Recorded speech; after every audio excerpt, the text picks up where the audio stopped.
matinale d'Europe 1, 6h30, 9h. Thomas Soto.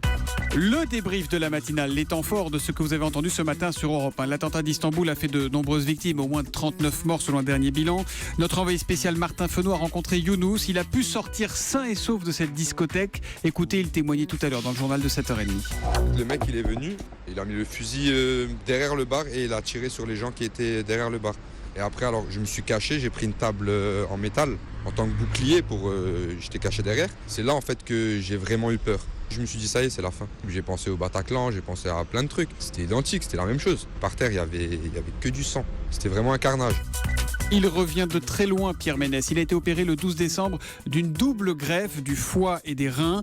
Il a tenu à remercier la famille de son donneur. C'était ce matin, écoutez, à 7h45 sur Europe 1. La gratitude est immense. Merci, du fond de mon cœur. C'est le don ultime de donner la vie avec la mort d'un proche. C'est extraordinaire. Est-ce que vous étiez donneur avant ? Est-ce que vous vous étiez déjà posé la question avant d'être malade ?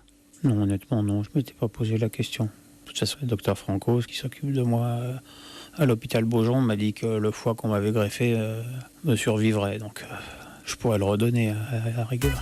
On a Pierre Ménès qui nous a aussi parlé foot parce que c'est sa passion et qu'il espère revenir très vite dans le Canal Football Club et qui nous dit que selon lui, c'est le PSG qui sera champion de France. On verra s'il a raison. Après 6 mois d'absence, un immense champion, Roger Federer, revient enfin sur les cours de tennis. Un recours parfaitement orchestré. Selon notre journaliste Jérôme Lacroix, écoutez, c'était à 7h38.